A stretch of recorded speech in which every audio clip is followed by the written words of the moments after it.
Stop pretending, my dad snapped as I gasped for air. My aunt claimed I was only trying to get out of chores. But when the EMT felt my pulse, he yelled for a stretcher, and suddenly the whole room broke into chaos. Can you imagine gasping for air, truly fighting for every single breath, while the people you love most stand over you, their faces twisted not with concern, but with cold, hard disbelief? My whole life, I'd been labeled the dramatic one, the girl who cried wolf. But on that 4th of July, as my lungs seized and my vision blurred and my own father snapped, "Quit faking it," something inside me didn't just break, it screamed betrayal. Growing up in the Marshall household, it was simple. Weakness was just not an option. My dad, Frank Marshall, he ran our home exactly like he ran his construction business, with ironclad expectations and zero room for any kind of excuse. He's 6 feet tall, with hands permanently calloused, and a voice that could carry clear across a busy worksite. Dad was just not the person you brought your complaints to. Unless, of course, you were really in the mood for a lecture about real problems. From my absolute earliest memories, anytime I felt even a little bit sick or got hurt, what I faced wasn't sympathy. It was skepticism. I remember I was 7 years old, and I'd broken my wrist falling from the big oak tree in our backyard. Dad made me wash the dishes first, before he finally took me to urgent care. He was absolutely convinced I was just exaggerating. The doctor, later, told him I was lucky there wasn't any permanent damage from the delay. That pattern, it just continued, right through my entire childhood. It was this constant, suffocating message that my pain didn't matter, that my experiences were less valid than everyone else's. My mom, she passed away when I was 4, leaving Dad to raise me and my younger sister, Jessica, all by himself. Maybe that explained his harshness, I don't know, but it never, ever excused it. Mom, she had been that essential buffer, you know? She stood between his stern pragmatism and our little childhood vulnerabilities. Without her, we were just completely exposed to his unfiltered judgment. Then there was Aunt Martha, his sister. She was cut from exactly the same cloth. A woman with perfectly maintained hair, who never showed up to any family gathering without a critical comment, always thinly disguised as concern. "Are you sure you should eat that, Abigail?" Or, "Well, that outfit is certainly a choice." After Mom died, she appointed herself my feminine role model. But her idea of guidance was pretty much just criticism, wrapped in the flimsiest veneer of helpfulness. The only person who ever truly believed me was Jessica.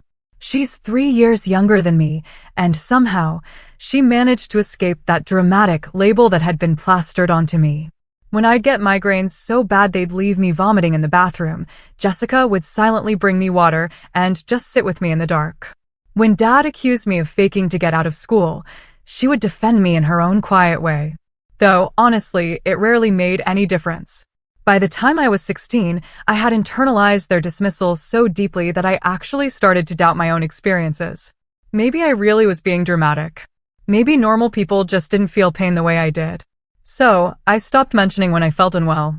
I just pushed through fevers, through injuries, with this stubborn, grim determination. All that did, of course, was reinforce their belief that my previous complaints had simply been exaggerations. When I got accepted to State University, 300 miles away, it felt like a prison break. For 4 glorious years, I built a life where people took me at my word. My roommate, Elaine, she never questioned when I said I needed a quiet day because of a migraine. My professors, they granted extensions when I was genuinely sick. For the very first time, I experienced what it was like to be believed, to have my experiences validated instead of constantly dismissed. After graduation, I landed a job at a marketing firm in the city, and I vowed, absolutely vowed, never to move back home.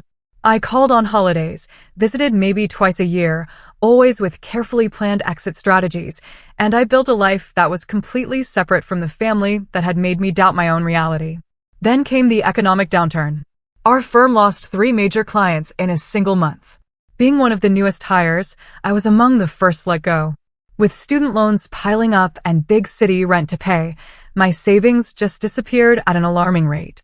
After 3 months of unsuccessful job hunting, I faced the unthinkable, moving back to my hometown. Dad offered the apartment above the garage rent-free until I got back on my feet. Jessica, who was now a nurse at the local hospital, seemed genuinely happy to have me closer. Even Aunt Martha made vague noises about connections at her country club who might be hiring. Swallowing my pride, every last bitter piece of it, I packed up my apartment and drove back to the place I had been so desperate to escape. The 4th of July celebration was an annual, ironclad tradition in our family. The Marshalls, along with an assortment of aunts, uncles, and cousins, would gather at our house for a barbecue before watching fireworks from our backyard, which overlooked the town park. This year, with me back home, Dad made it absolutely clear he expected me to take over the hosting duties. Those duties had once been my mother's, then had fallen to a rotating cast of female relatives after she died. "You live here now," he'd said, when I suggested Aunt Martha might want to handle the food, as she had for the past several years. "Time to pull your weight." So, I spent the entire week before the 4th of July cleaning the house, planning a menu, shopping for supplies, all while desperately continuing my increasingly futile job search. The pressure to create a perfect gathering weighed on me, heavy and suffocating. I knew any flaw would be attributed to my supposed incompetence, rather than the utterly impossible standards set for me. Little did I know that this family gathering would become a turning point, not just in how my family saw me, but in whether I would survive it all. The first sign that something was truly wrong came 3 days before the 4th. I woke up unusually tired, despite having slept for nearly 9 hours. My body felt heavy, like I was moving underwater, and just climbing the stairs to the kitchen left me completely winded. "You're out of shape," I told myself, repeating the words I'd heard from my father countless times. I ignored the strange fatigue and just focused on my endless to-do list for the upcoming family gathering. Later that afternoon, while vacuuming the living room, I had to stop twice just to catch my breath. A dull ache had settled deep in my right calf, but I dismissed it as a muscle strain from all the cleaning. I had spent years, literally years, learning to ignore my body's signals, to push through discomfort rather than risk being labeled dramatic. That evening, I called Elaine, my best friend from college. She'd become my lifeline since moving back home. "You sound terrible," she said, after I coughed my way through explaining my job search progress. "Thanks a lot," I laughed. Really trying, to ignore the strange tightness in my chest. "Just tired from cleaning. Dad wants this party to be perfect." "Your dad could hire cleaners with what he makes," Elaine pointed out, ever practical. "He just wants to keep you busy so you feel indebted." "Maybe," I admitted. "But what choice do I have right now?" "Just be careful, Abby," she said, her voice softening, a real concern there. "You know how you get when you're back there, ignoring when your body is telling you something is wrong." I promised her I would rest, but after we hung up, I stayed up until midnight prepping food for the party instead. The next morning, the fatigue was worse, a heavy shroud. I took a shower and had to sit down halfway through, suddenly lightheaded, my head spinning. Looking back now, I should have recognized these as blaring warning signs. But years of conditioning had taught me to doubt my own experiences, to assume I was overreacting. By July 3rd, the pain in my leg had intensified, joined by an occasional sharp, stabbing pain in my chest when I took a deep breath. I wrapped my calf in a bandage, took some over-the-counter pain relievers, and just continued with the preparations. The small, quiet voice in my head that suggested something might be seriously wrong was completely drowned out by the louder voice. The one that sounded remarkably like my father, calling me dramatic. The morning of the 4th, I woke up feeling decidedly off. My breathing seemed shallow, like I just couldn't quite fill my lungs completely.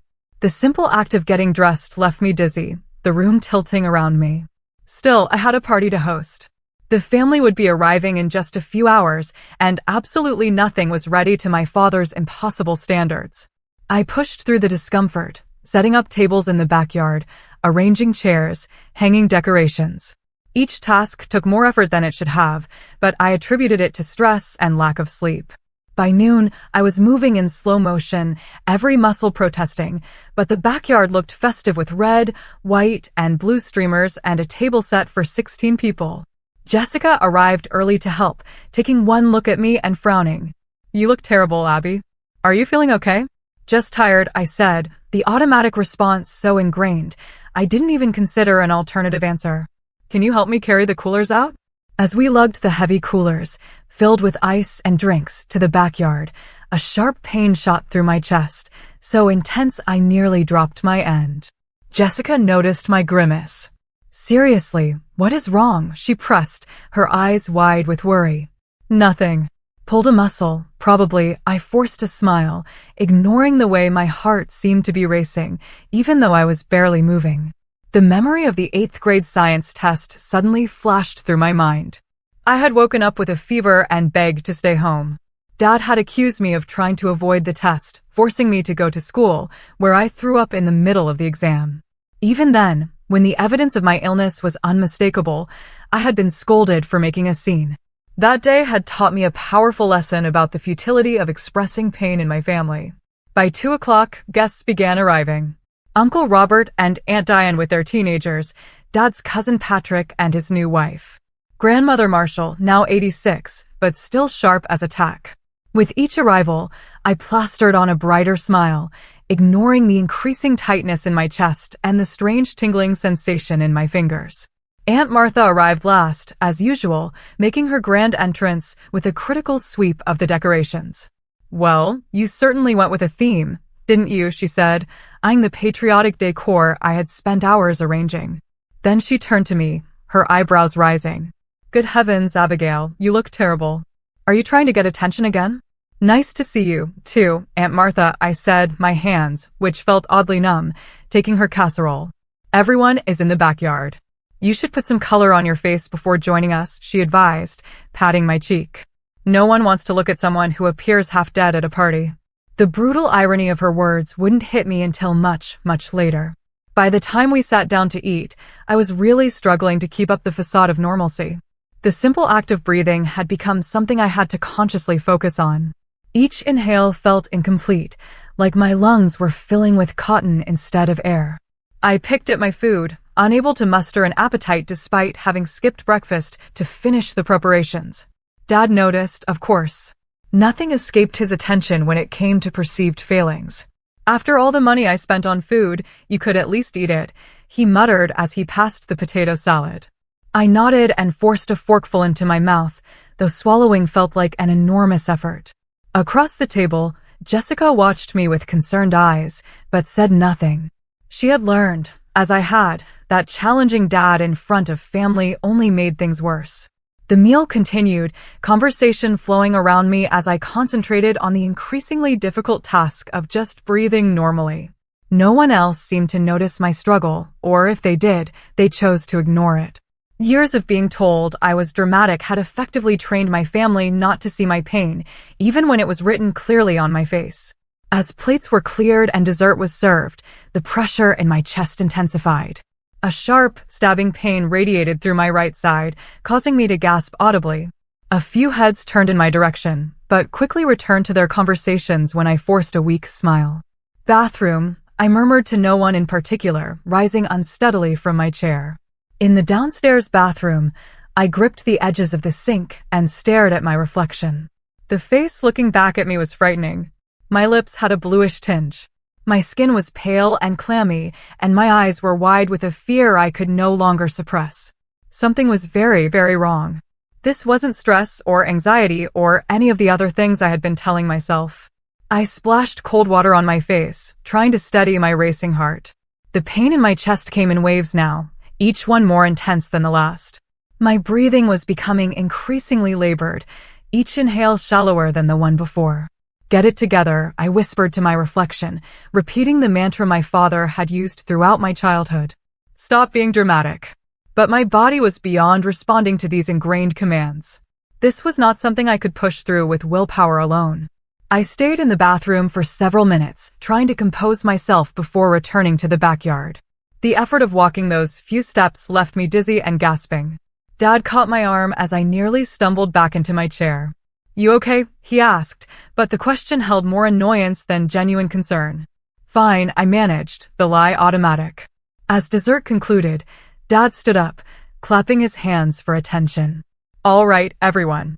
Jessica and Abigail will handle cleanup while the rest of us move to the front yard to set up for fireworks." Jessica started gathering plates, shooting me concerned glances as I remained seated, trying to summon the energy to stand again. The family dispersed, leaving us alone with the aftermath of the meal. I'll handle this, Jessica said quietly. You look like you're about to pass out. No, I insisted, forcing myself to stand. Dad will notice. In the kitchen, I began loading the dishwasher while Jessica scraped leftovers into containers. The simple action of bending down sent waves of dizziness through me. The kitchen lights seemed too bright, then too dim, my vision tunneling strangely. The stack of plates in my hands suddenly felt impossibly heavy. I tried to set them on the counter, but my arms just wouldn't cooperate. The crash of breaking dishes echoed through the kitchen as the plates slipped from my grasp and shattered on the tile floor. The noise brought my father storming back into the kitchen, his face dark with anger. What the hell, Abigail? Those were your mother's plates. I tried to explain, but my lungs seemed to seize. I couldn't draw enough air to form words. My hand went to my chest, pressing against the vice-like pain that had taken residence there. I can't breathe, I finally gasped, the words barely audible. Dad rolled his eyes, interpreting my physical distress as an emotional response to breaking the plates. Quit faking it, he snapped. Clean up this mess and get back to work. Aunt Martha appeared behind him, surveying the broken dishes with a look of pure disapproval. Really, Abigail, we all know you've always tried to get out of cleanup duty, but this is ridiculous. The edges of my vision began to darken as I struggled desperately for air. I reached for the counter to steady myself, knocking over a glass that joined the shattered plates on the floor. She's not faking it, Jessica said, her voice rising in alarm as she moved quickly to my side. Look at her. Something is really wrong. She's always been like this, Dad dismissed, though a flicker of uncertainty crossed his face as he took in my gasping form. Always making a scene. Uncle Robert stepped into the kitchen, drawn by the commotion. His expression shifted from curiosity to genuine concern as he saw me leaning heavily against the counter, my breathing rapid and shallow. Maybe we should call someone, he suggested, moving toward me. She's fine, Dad insisted, but his voice held less conviction now, less of its usual authority. She just needs to calm down. I can't breathe, I repeated, the words coming between desperate gasps for air. The room was spinning now, faces blurring together as my oxygen-starved brain struggled to process what was happening. My legs gave out and I slid down against the cabinets, landing amidst the broken dishes. The pain in my chest was overwhelming, radiating through my entire body. I could hear arguments happening above me, voices rising and falling, but they seemed distant, as if coming from another room. Enough, Jessica shouted, a sound so unexpected from my usually quiet sister that it momentarily silenced everyone. I'm calling 911. Look at her lips. They're blue. Don't you dare. Dad warned, his voice still authoritarian. But Jessica was already pulling out her phone, backing away when he moved to stop her. If you're wrong, you will never hear the end of this, Aunt Martha said, but there was undeniable fear in her voice now. I was beyond caring about their reactions. My entire focus had narrowed to the desperate, brutal struggle for air. Each breath was a battle I was losing. The kitchen ceiling tilted and swayed above me as I slumped further down, no longer able to hold myself upright. Through the gathering darkness, I heard Jessica's voice, steady and clear as she spoke to the emergency dispatcher. My sister cannot breathe. Yes, she is conscious, but barely. No previous heart or lung conditions that we know of. A new voice cut through the chaos. My grandmother, who had entered the kitchen unnoticed. Give her space, she commanded, and surprisingly, everyone listened. She knelt beside me with difficulty, her arthritic knees protesting, and took my hand. Help is coming, child, she said, the only one who seemed to fully grasp the true severity of the situation. Time became fluid, stretching and contracting unpredictably. I have no idea how long I lay there, fighting for each breath, before the piercing sound of sirens cut through the air. Heavy footsteps, unfamiliar voices, and then new faces appeared in my limited field of vision. EMTs in uniform, equipment being unpacked. Quick, professional questions directed at Jessica. A young male EMT knelt beside me, his face serious as he took my wrist, checking my pulse.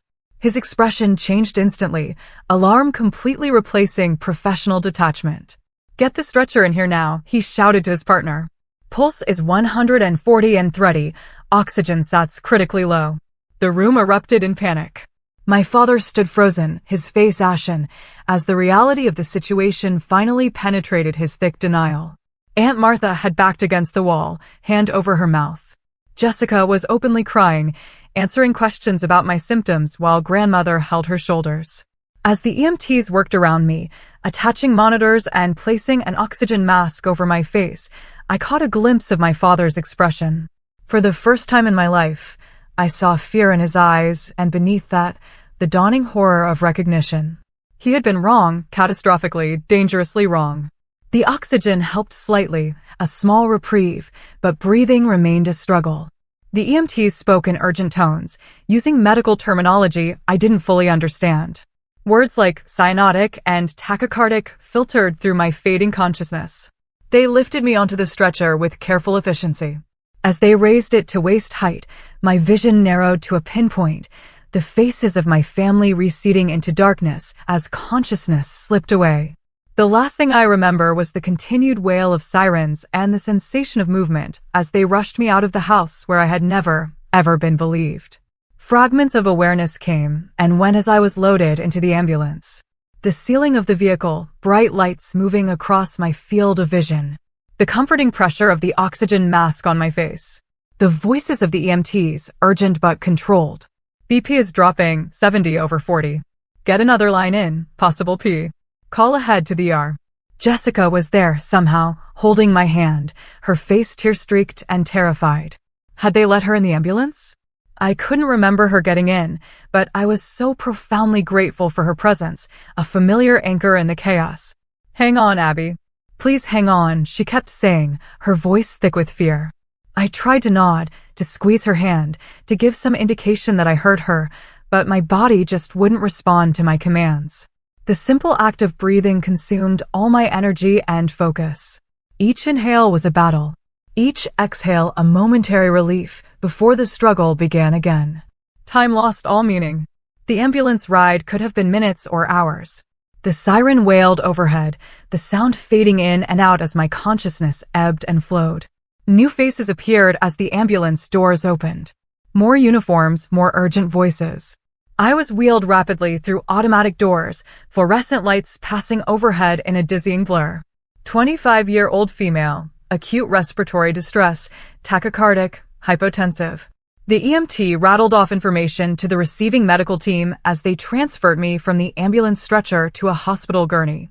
The movement sent fresh waves of pain through my chest, and I must have made some sound of distress because Jessica squeezed my hand tighter.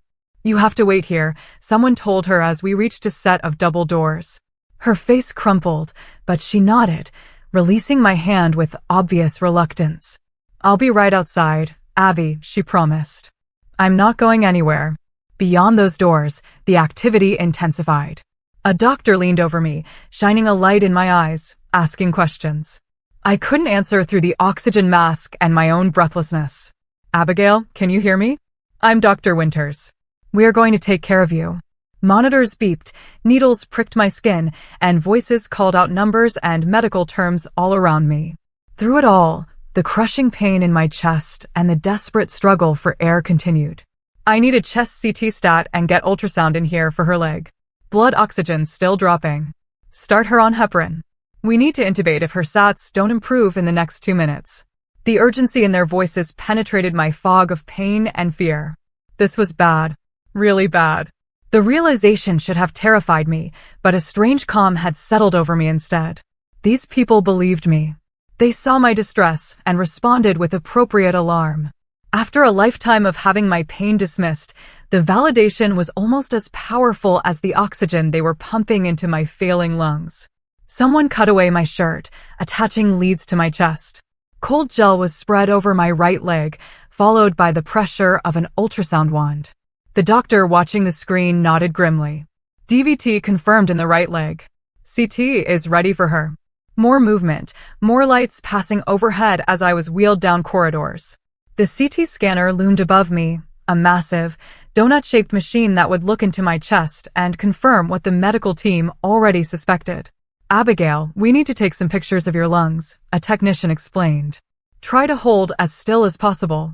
The scan itself was quick, but the aftermath was a blur of increased activity. Words like massive pulmonary embolism and critical condition floated through the air around me. Back in the emergency room, new doctors appeared. Specialists called in for the crisis unfolding in my body. A mask was placed over my face, different from the oxygen mask, and a voice told me they needed to put me to sleep for a little while to help me breathe. Darkness claimed me before I could respond, a merciful escape from the pain and fear that had consumed my world. I have no memory of the next 12 hours. Jessica later told me that I was intubated, a tube placed down my throat to breathe for me when my own lungs couldn't keep up. Powerful blood thinners were administered to combat the clots that had traveled from my leg to my lungs. A special catheter was threaded through my veins to directly break up the largest clot that was threatening my life. My father arrived at the hospital 20 minutes after the ambulance, having followed in his truck with grandmother and Aunt Martha. He paced the waiting room, refusing to sit, refusing to speak. When the doctor came out to update the family, using words like life-threatening and critical condition, he had to brace himself against the wall. Aunt Martha left soon after, claiming the stress was too much for her heart. But everyone knew she was fleeing the evidence of her own culpability. Uncle Robert stayed, providing silent support to Jessica and making sure my father didn't collapse from the shock and stress. Throughout the night, as I lay unconscious in the ICU, my family waited. Jessica refused to leave, curling up in an uncomfortable chair in the waiting room when they wouldn't let her stay by my side. Grandmother Marshall, despite her age and arthritis, remained until dawn, quietly knitting and occasionally fixing my father with a look that spoke volumes about her thoughts on his behavior. The world returned slowly, in fragments and sensations. First, the steady beeping of monitors, then the antiseptic smell of hospital surroundings. Finally, the dull ache in my throat that indicated the breathing tube had been removed. I opened my eyes to a dimly lit hospital room. Jessica sat beside the bed, her head drooping in exhausted sleep, her hands still holding mine. The simple act of breathing was no longer a desperate struggle, though each inhale still caused a dull pain in my chest. My movement must have alerted her, because Jessica jerked awake, her eyes widening as they met mine. "Abby," she whispered, her voice cracking. "You're awake." I tried to speak, but my throat was raw from the intubation. Jessica quickly held a cup of water with a straw to my lips, helping me take small sips that soothed the burning sensation. "What happened?" I managed to rasp after a few moments. Jessica pressed the call button before answering. "You had blood clots in your lungs. Pulmonary embolism, they called it." "It was," she paused, swallowing hard. "It was really bad, Abby. They said if we had waited much longer to call the ambulance." She didn't need to finish the sentence. We both knew what she meant. I had nearly died on my father's kitchen floor while he accused me of faking. A nurse entered, smiling when she saw I was awake. She checked the monitors, made notes on a tablet, and promised the doctor would be in soon. She adjusted my pillows with gentle efficiency, treating my body with a care I was utterly unaccustomed to receiving. Dr. Winters arrived shortly after, a tall woman with kind eyes and an air of quiet confidence. "Good to see you awake, Abigail," she said, picking up my chart. "You gave us quite a scare." She explained what had happened in medical terms that nonetheless painted a terrifying picture.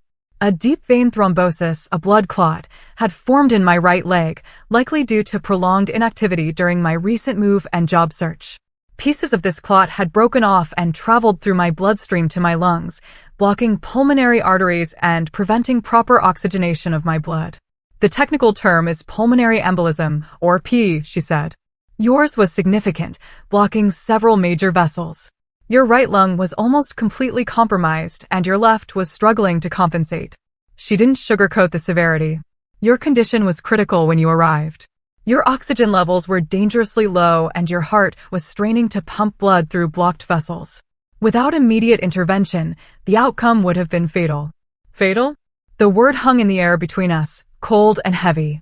I had been dying, and no one in my family except Jessica had believed me until it was almost too late. "We performed a catheter-directed thrombolysis to break up the largest clots," Dr. Winters continued. "You will need to remain on blood thinners for at least 6 months, possibly longer. We will monitor you closely for any complications or recurrence." She reviewed the treatment plan, the medications I would need, the follow-up appointments that would become part of my routine. Throughout her explanation, she addressed me directly, taking my questions seriously, validating my concerns. The contrast between her approach and my family's years of dismissal was stark and painfully clear. After she left, Jessica filled in the gaps in my memory, explaining what had happened after I lost consciousness in the ambulance. "Dad followed us to the hospital," she said. "He looked like a ghost, Abby. When the doctor came out and told us how serious it was, that you might not make it, he just sat down on the floor, right there in the middle of the waiting room. Grandmother finally made him get in a chair. She described how he had paced the waiting room all night, refusing food or comfort, speaking only to ask for updates on my condition. Aunt Martha left after the first hour," Jessica continued, a hint of anger in her voice. "Said she couldn't handle the stress. Uncle Robert stayed, though. He made sure Dad ate something and called the rest of the family to update them." The news that my father had shown genuine concern was both surprising and confusing. My emotions about him were a tangled mess.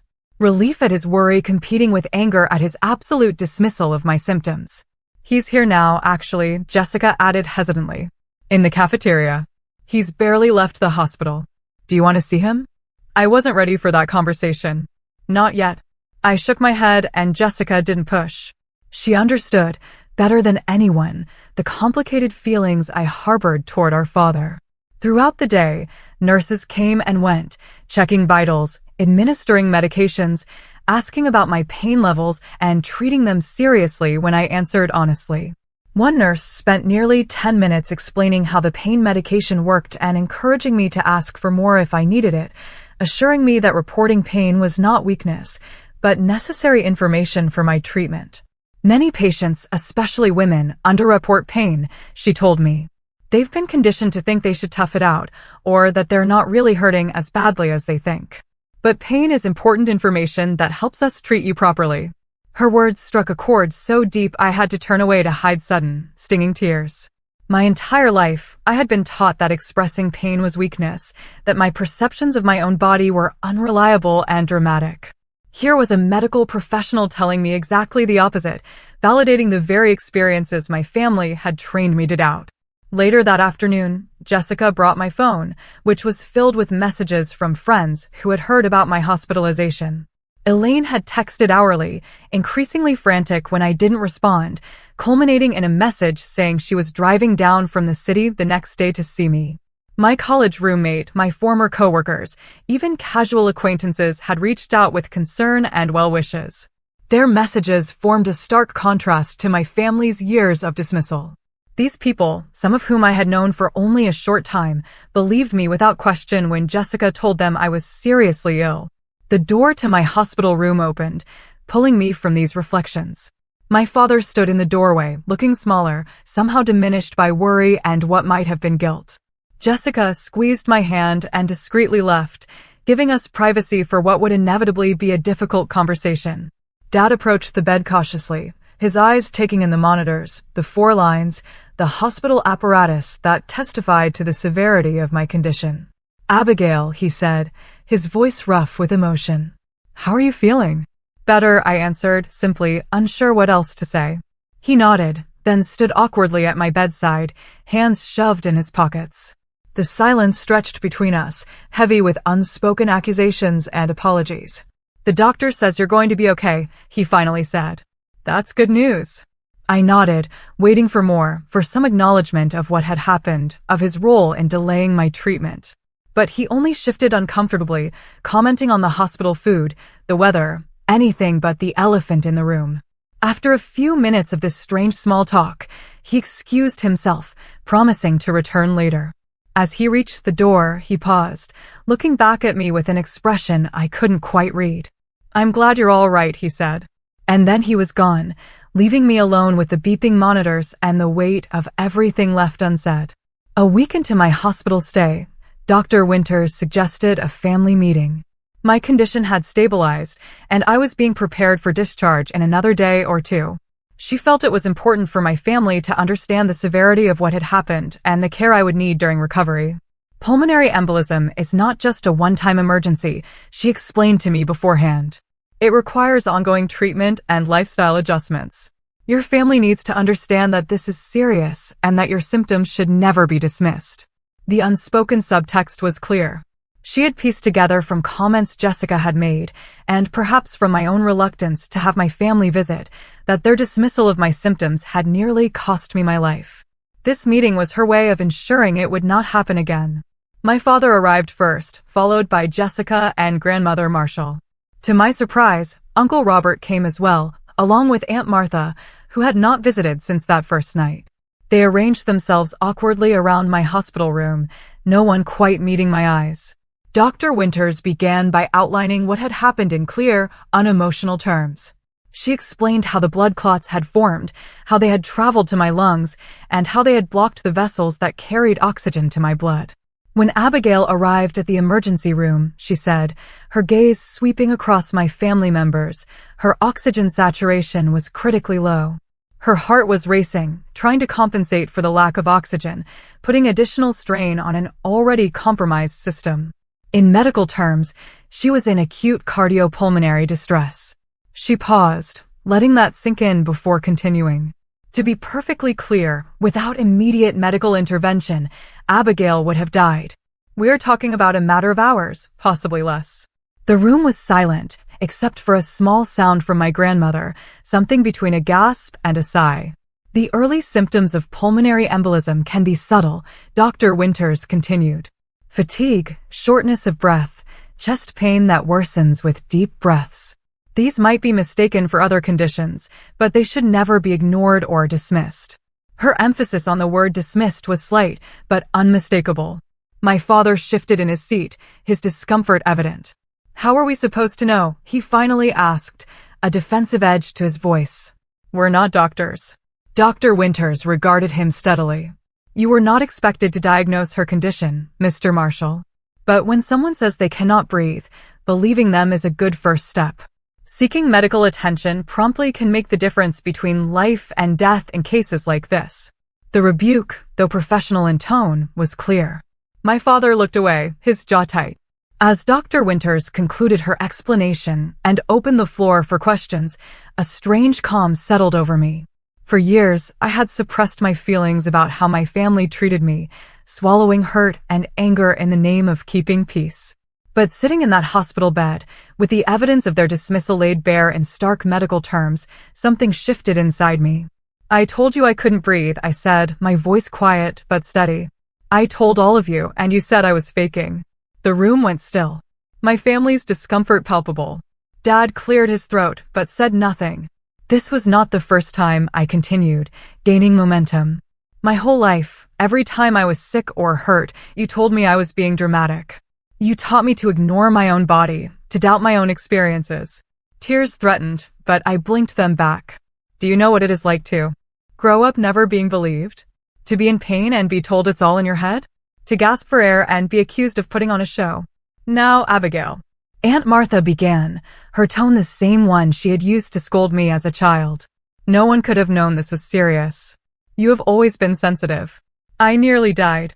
I cut her off, my voice rising, raw with indignation. The doctor just told you I would have died without treatment, and you are still making excuses. Aunt Martha's face flushed, her mouth opening and closing without sound. She stood abruptly and walked out of the room, the door swinging shut behind her. Dad sat rigid in his chair, his expression a complex mix of anger and what might have been shame. We're not mind readers, Abigail, he said, but the usual authority was missing from his voice. How were we supposed to know this time was different? You weren't supposed to know, I replied. You were supposed to believe me every time. That's what parents do. They believe their children when they say they're hurting. The words hung in the air between us. Decades of dismissed pain distilled into one simple, undeniable truth. Dad stood up, his movements stiff, and walked to the window, staring out at the hospital parking lot. The silence stretched until Grandmother Marshall spoke up, her voice thin but clear. She's right, Frank. We failed her. I failed her too. Dad didn't turn around, but his shoulders tensed at her words. When Sarah died, Grandmother continued, referring to my mother, you shut down. You couldn't handle the children's pain on top of your own, so you taught them not to show it. That was wrong. Jessica, who had been quiet until now, reached for my hand. I've been keeping track, she said softly. Every time Abby was sick and no one believed her. Every time she was hurting and got told to tough it out, I wrote it all down. She pulled a small notebook from her purse, its cover worn from years of use. The migraine when she was 13 that turned out to be a serious infection. The sprained ankle you made her walk on for 3 days before getting an x-ray. The time she had strep throat and you sent her to school anyway. With each example, the tension in the room grew palpable. Uncle Robert shook his head, looking genuinely distressed. I had no idea it was this consistent, he said. I noticed sometimes, but I didn't realize how often. It wasn't your responsibility, I told him. But it was Dad's, and he chose not to believe me, over and over again. Dad turned from the window, his face unreadable. I did what I thought was best, he said. I was trying to teach you to be strong. You taught me to doubt myself instead, I replied. And it almost killed me. He had no answer for that. After a long moment, he walked out of the room without another word, the door closing softly behind him. The remaining family members exchanged uncomfortable glances. Grandmother sighed deeply, the sound carrying the weight of regret. He'll come around, she said, though she didn't sound entirely convinced. He just needs time to process. I don't know if I can wait for that, I admitted. I can't keep pretending everything is okay. Not after this. You shouldn't have to, Jessica agreed, surprising me with her sudden firmness. None of this was your fault, Abby. You deserve better. Uncle Robert nodded. I should have said something sooner, he said. All those times I saw how they treated you, I should have spoken up. I'm sorry, Abigail. His apology, the first any family member had offered, brought unexpected tears to my eyes. Thank you, I managed, the simple acknowledgement more healing than I would have expected. As they left a while later, Jessica promised to return that evening. Grandmother kissed my forehead, whispering an apology of her own, and Uncle Robert squeezed my hand, his expression troubled but kind. Alone in my hospital room, I felt emotionally drained, but somehow lighter. For the first time, I had spoken my truth without minimizing it or making excuses for those who had hurt me. The family had fractured along new lines, those who could acknowledge the wrong that had been done, and those who could not face it. I wasn't naive enough to think one confrontation would heal decades of damage. My father might never fully admit his role in what happened, and Aunt Martha would likely continue to rewrite history to absolve herself of guilt. But something fundamental had shifted. I had found my voice, and I would not be silenced again. That evening, Elaine arrived from the city, bursting into my room with a weekend bag and tears in her eyes. She hugged me carefully, mindful of the 4 lines, then sat on the edge of the bed, demanding the full story. I told her everything, from the early symptoms I had ignored to the confrontation with my family. She listened without interruption, her expression shifting from concern to anger to relief. I always knew your family was messed up, she said when I finished. But this takes it to a whole new level. They could have killed you with their denial. Her righteous anger on my behalf was validating in a way few things had been. Elaine had always believed me, had never questioned when I said I was unwell, had never accused me of exaggeration or drama. What are you going to do now? She asked. You cannot go back to living with your dad. It was a question I had been avoiding, but one that desperately needed an answer. The prospect of returning to the apartment above my father's garage, of navigating the fractured family dynamics while still physically vulnerable, was overwhelming. I don't know, I admitted. I can't afford my own place yet. Not until I find a job. Then you'll come back with me, Elaine declared, as if it were the most obvious solution in the world. My roommate moved out last month, remember? The second bedroom is just sitting there empty. Her offer opened a door I had not dared to consider, a way back to the independence I had reluctantly surrendered when I lost my job, back to a place where I was believed and respected. Are you sure? I asked, hope rising despite my attempts to temper it. Absolutely, she replied. Just focus on getting better. We'll figure out the rest. As we talked into the evening, making plans for my recovery and eventual return to the city, I felt a sense of possibility that had been missing since I moved back home.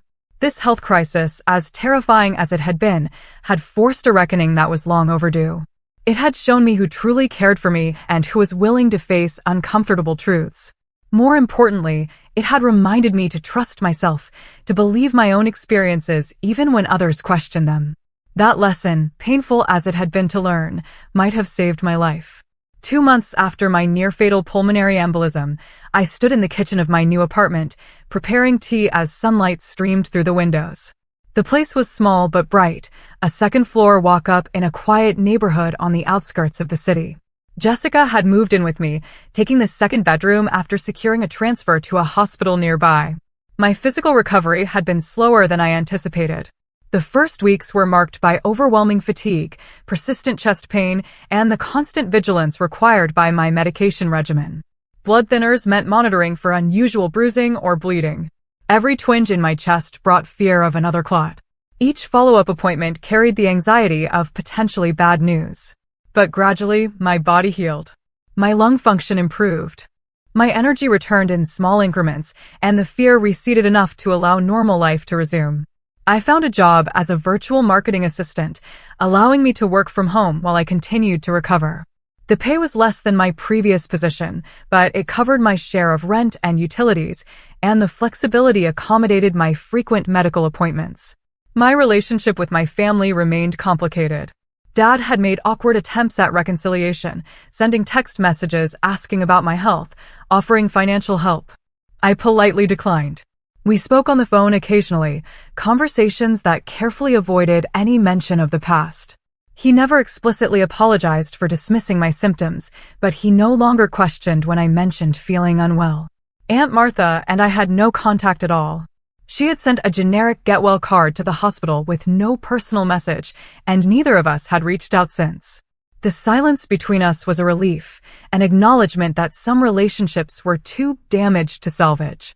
Grandmother Marshall called weekly, our conversations more open and honest than they had ever been.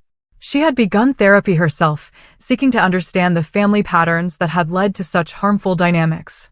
"I should have protected you more," she told me once.